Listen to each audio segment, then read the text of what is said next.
नमस्कार दोस्तों, जय श्री महाकाल। मैं आपका दोस्त कमल कुमार अग्रवाल। देखिए, एक बार फिर मैं आपके सामने हाजिर हुआ हूँ और एक विषय के साथ में।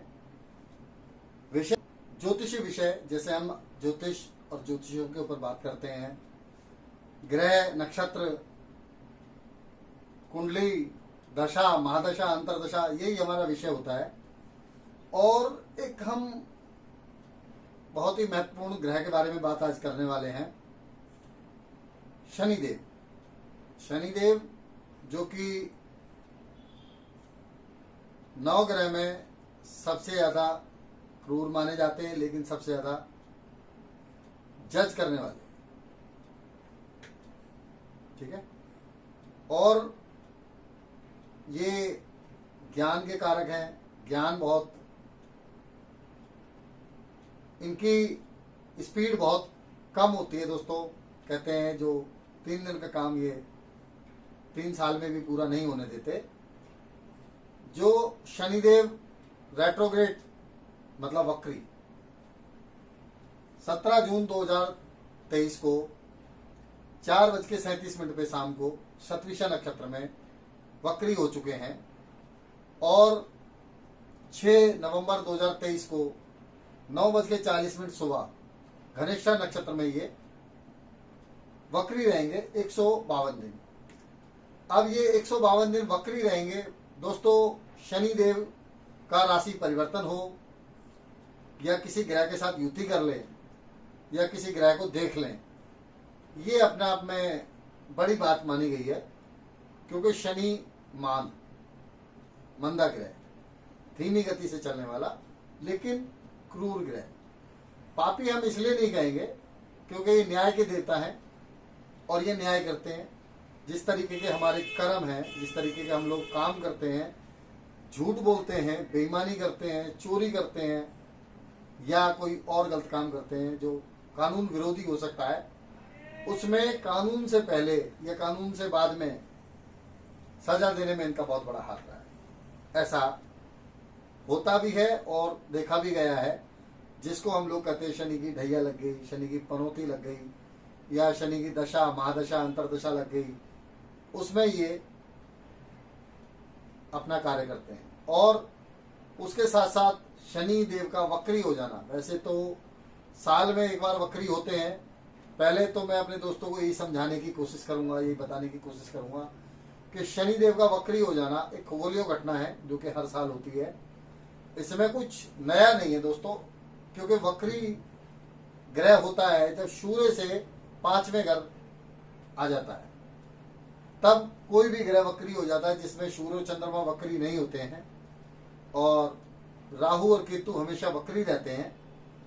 अब मंगल, शनि, बुध, गुरु और शुक्र ये वक्री होते हैं। कब वक्री होते हैं? जब सूर्य से एक निश्चित दूरी पे ये लोग आ जाते हैं। अब वक्री का मतलब क्या होता है दोस्तों? पहले तो हमें वो समझना पड़ेगा।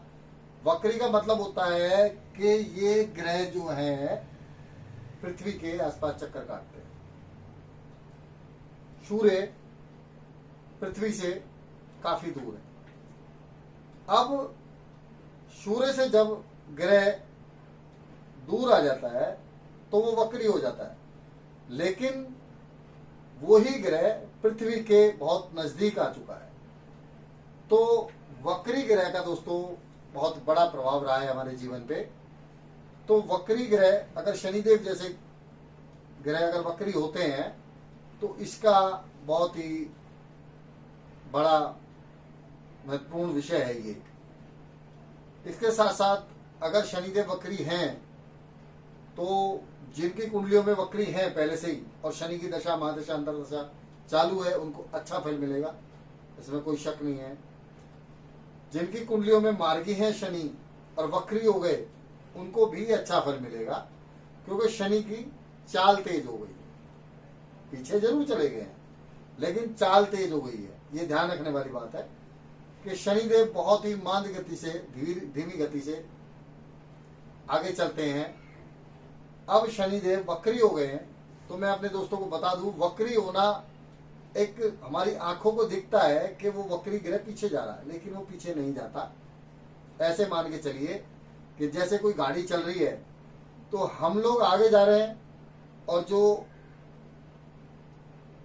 शहर, स्थान, खेत खलियान, पेड़ पौधे वहीं के वहीं हैं। अब वो तो कहीं जाएंगे नहीं, लेकिन वो हमें पीछे जाते हुए दिखते हैं, और क्योंकि हम आगे जा रहे हैं।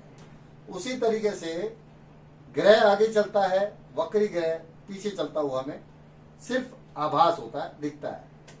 तो आज हम ये बात करने आए हैं कि शनिदेव, हम आज दोस्तों शनिदेव के विषय में ये बात करने आए हैं कि शनिदेव वक्री होते हैं तो कैसा फल देते हैं, और मार्गी होते हैं तो कैसा फल देते हैं। और आज हम किसी राशिफल के बारे में बात नहीं करने वाले हैं। आज हम सिर्फ बात करेंगे शनिदेव की वक्र दृष्टि और मार्गी दृष्टि के बारे में। ठीक है, आज हम एक अलग विषय लेके आए हैं दोस्तों, और मुझे एक बहुत ही विश्वास है कि आप लोगों को पसंद आएगा। अगर नहीं पसंद आता तो भी, और पसंद आता तो भी, मैं अपने सभी भाई बहनों से और जातक से, जो लोग मुझे मानते हैं, उनसे सबसे विनती करता हूं दोस्तों, फीडबैक दें और मुझे बताएं। इससे क्या होता है कि हमारी हिम्मत बढ़ती है, हम ज्योतिष जैसे पवित्र काम को और आगे ले जा सकते हैं। ठीक है, वक्री, अब ये समझने वाली बात है कि शनिदेव 17 तारीख को वक्री हो।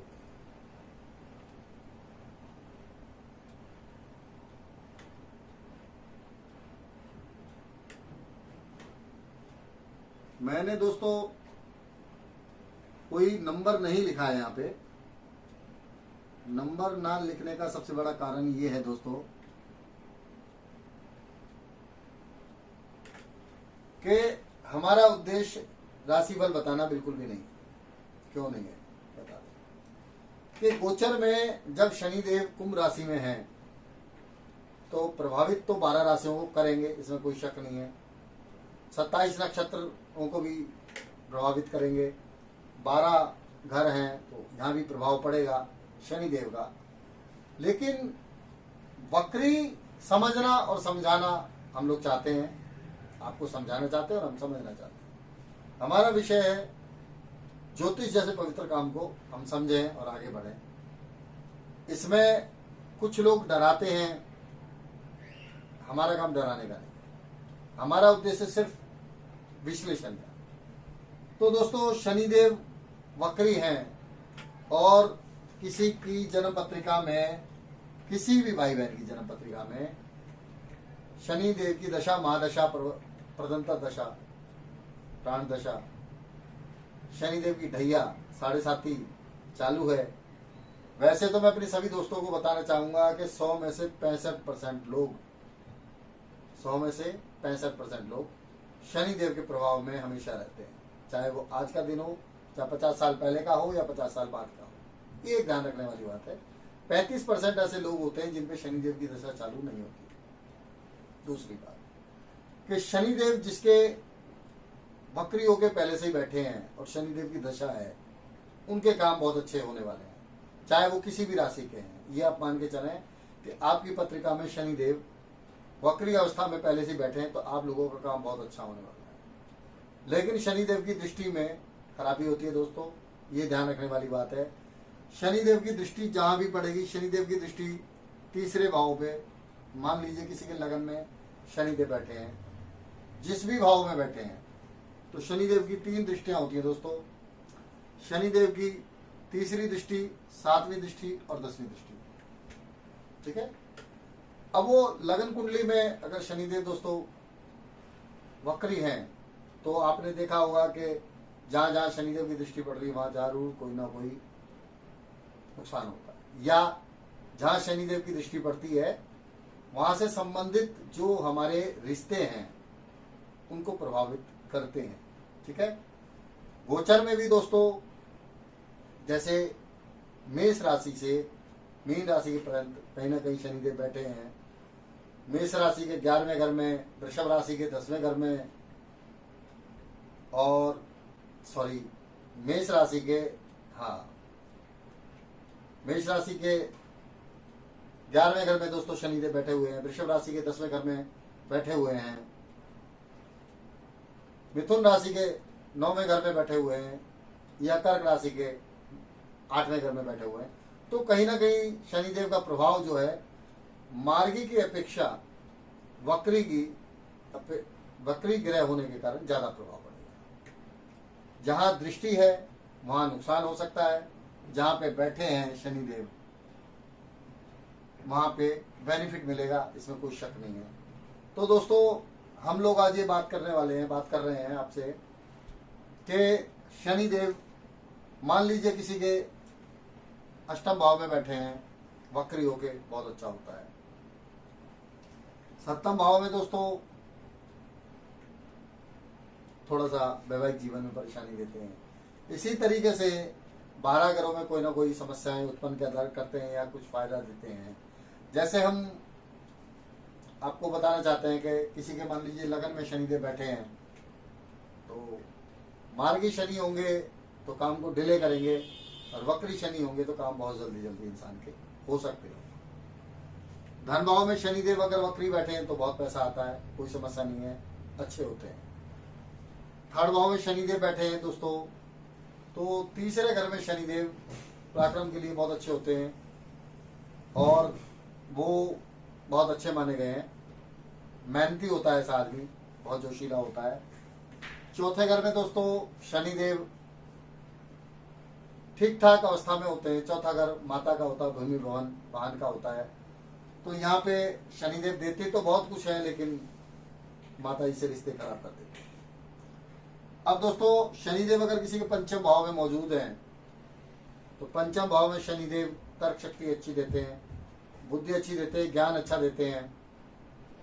शिक्षा थोड़ी सी कम हो सकती है, लेकिन टेक्निकल ज्ञान इंसान को होता है।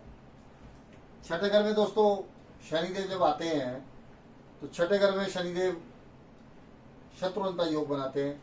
यहाँ पर और दसम भाव में शनिदेव कारक होते हैं, अतिविष्ट कारक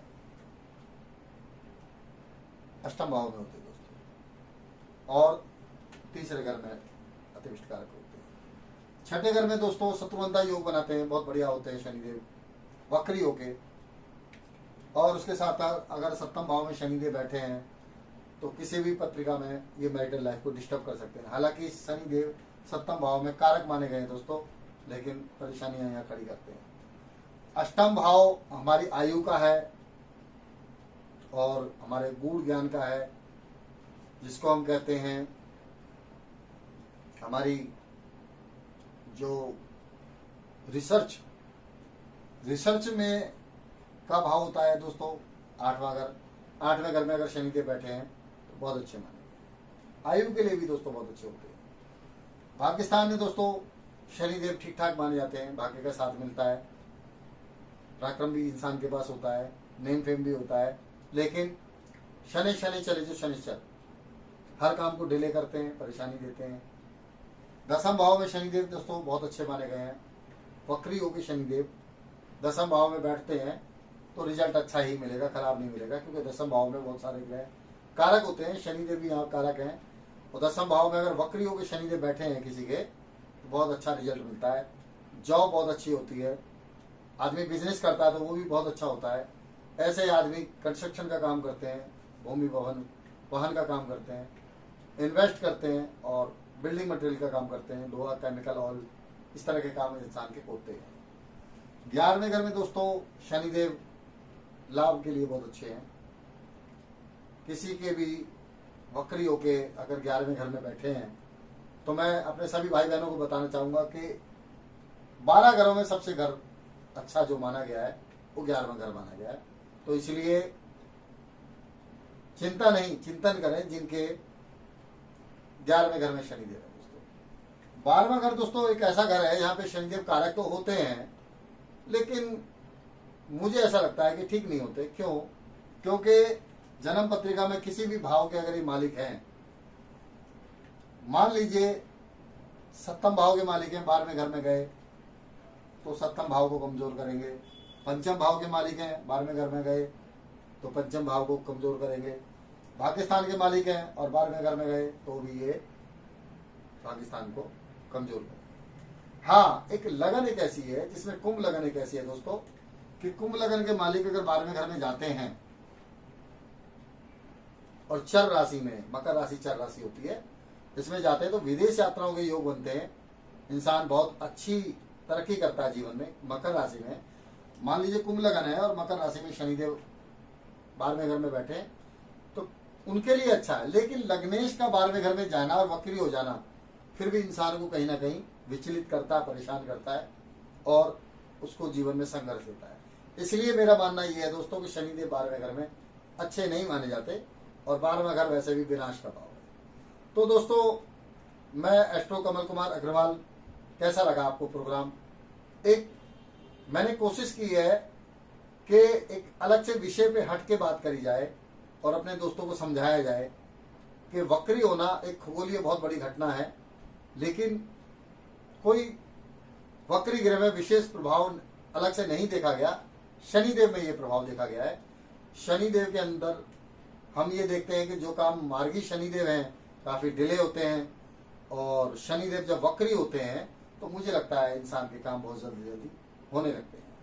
तो इसी के साथ साथ दोस्तों मैं एस्ट्रो कमल कुमार अग्रवाल आपसे इजाजत चाहता हूं, लेकिन इजाजत लेने से पहले मैं एक बात फिर बोलूंगा कि सभी भाई बहन चैनल लाइक करें, शेयर करें, सब्सक्राइब करें और अपने दोस्तों से सब्सक्राइब करवाएं, जिससे आप लोग ज्योतिष जैसी पवित्र विद्या में रुचि रखते हैं तो अच्छा है। कुछ आप सीखें, कुछ हम सीखेंगे। और चैनल सब्सक्राइब करें, लाइक करें, शेयर करें, कमेंट्स करें, क्योंकि आपका फीडबैक ही हमारी हिम्मत को बढ़ाता है। इसी के साथ साथ दोस्तों मैं एस्ट्रो कमल कुमार अग्रवाल आपसे इजाजत चाहता हूं। जय श्री महाकाल। नमस्कार दोस्तों।